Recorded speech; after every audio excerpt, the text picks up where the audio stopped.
Kim Chiu at Paolo Avellino, magkatabi at magkasama na ngayon sa airport.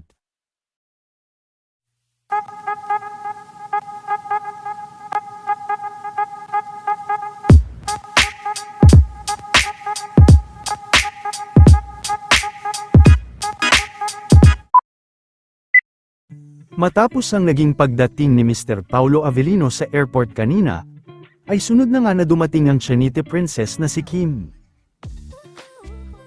Kasama din ni Kim sa kanyang pagdating sa airport si Ma'am Edith na handler nito, hindi naman maitatanggi na talagang napakalakas at talagang inaabangan sila Kim at Paolo Avellino. Kaagad din na hininga ng pahayag si Kim at ayon nga dito ay excited na itong makita ang mga fans sa Dubai.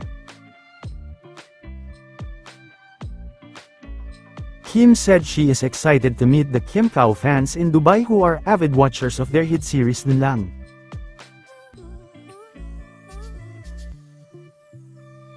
Magkasama na rin ngayon sina Kim Chiu at Paolo.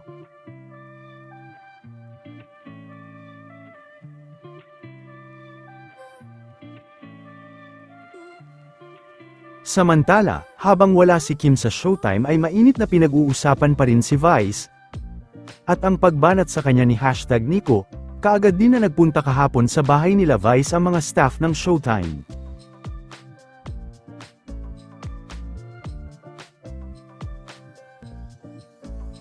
Kaagad din naman na inulan ng suporta si Vice galing sa mga taong naniniwala sa kanya.